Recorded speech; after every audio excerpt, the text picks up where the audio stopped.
আসসালামু আলাইকুম। দেশ ও প্রবাস থেকে যারা আমার এই ভিডিওটি দেখছেন, আশা করি আপনারা অনেক ভালো আছেন। তো বন্ধুরা, আজকে আমি কথা বলবো সার্বিয়াতে যারা বডিকনটাকে আপনারা সার্বিয়াতে ঢুকতে চান বাংলাদেশ থেকে। তো বডিকনটাকে গেলে আপনারা সার্বিয়াতে কি বিপদে পড়তে পারেন, ভিডিওটি রিলেটেড হবে। স্কিপ না করে মনোযোগ সহকারে শুনবেন এবং আমার ছোট্ট চ্যানেলটি সাবস্ক্রাইব করে পাশে থাকবেন।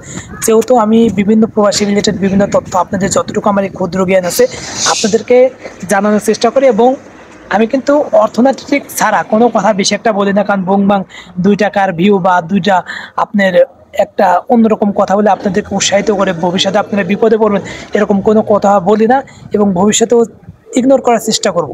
তো আসলে সার্বিয়াতে তারা বডিকনটাকে যাবেন, মূলত বডিকনটাকে কারা যায় এখন বর্তমানে বাংলাদেশে। আপনার ধরেন যে একটা রাজনীতি পলিসি বা রাজনীতির যে একটা পেশার এটা হয়েছে, এখান থেকে আপনারা যে অনেকেই আছে যে বাংলাদেশে কোনোভাবে একটা ভিসা পেলে পারে আপনার বডিকনটাকে আপনারা এই দেশ থেকে পাড়ি দিয়ে অন্য কোনো দেশে চলে যায়, এইসব লোক কিন্তু যায়।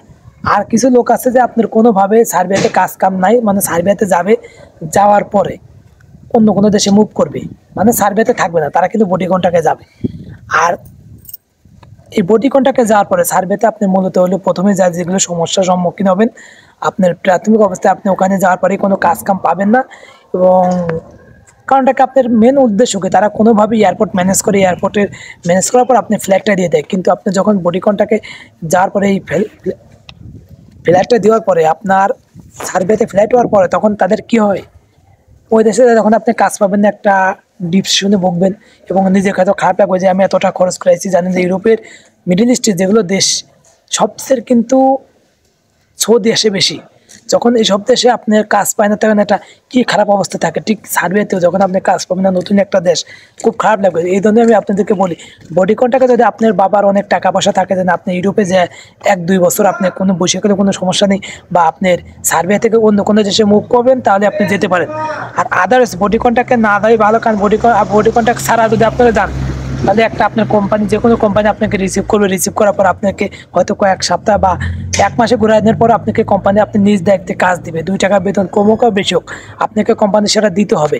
আর আপনি যখন সার্বিয়াতে যাবেন বডিকনটাকে, তখন কিন্তু আপনাকে এই কোম্পানি যে এজেন্সি নেবে সেই এজেন্সি কিন্তু আপনাকে একটা ভালো একটা স্ট্যাম্প করবে, স্ট্যাম্পে আপনাকে এই করবে যে আপনি সার্বিয়া পৌঁছানোর পরে আপনাকে পুরো টাকা পেড করতে হবে। তার আগেও কিন্তু অনেক টাকা পয়সা নিয়ে থাকে, আপনার এই টাকা পয়সা নিয়ে থাকে। বডিকনটাকে মূলত আপনার সাইন হয় যে আপনার কিছু টাকা মনে করেন 50% আপনার বাংলাদেশ থেকে নেবে আর 50% আপনার সার্বিয়াতে নেবে, এবং যখন আপনি সার্বিয়া এয়ারপোর্টে পৌঁছাবেন তখন আপনার টাকা পুরোটা পেড করতে হবে।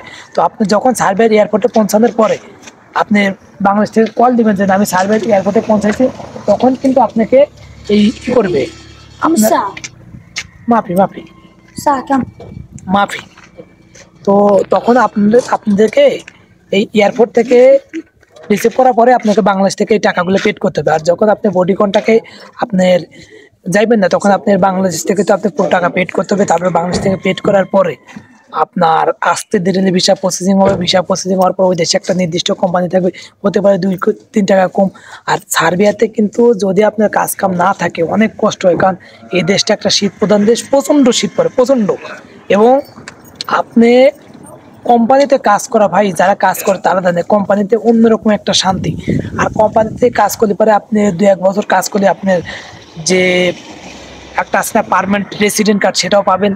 এবং সার্বিয়াতে এখন বর্তমানে ভালো একটা ডিমান্ড আছে। আপনারা যদি এখন সার্বিয়াতে বডিকনটাকে না, যে আপনি যদি ভিসা নিয়ে ম্যান পাওয়ার নিয়ে আপনার ধীরে সুস্থে আস্তে ঠান্ডা মাথায় যান, তাহলে পরে আপনার অনেক ভালো হবে। তো ভিডিওটি যদি ভালো লাগে তো অবশ্যই লাইক কমেন্ট করবেন, এবং যারা সার্বিয়াতে যেতে চাচ্ছেন আমি তাদের পার্সোনাল সাজেশন করি আপনার বডিকনটাকে না দেয় আপনি ম্যান পাওয়ার করে আপনি আসতে ধীরে হতে পারে 1 বছর বা 1.5 বছর সময় লাগতে পারে আপনার, তারপর যেন আপনি আপনার যে একটা সুস্থভাবে যে ওই দেশে একটা কাজ করবেন বা একটা শান্তি অন্যরকম তৃপ্তি। তো ভিডিওটি যদি ভালো লাগে তো অবশ্যই লাইক কমেন্ট করে আমার চ্যানেলটি সাবস্ক্রাইব করে থাকবেন, এবং কে কোথা থেকে দেখছেন কারোর যদি কোনো মন্তব্য থাকে অবশ্যই কমেন্ট করতে পারেন। আসসালামু আলাইকুম।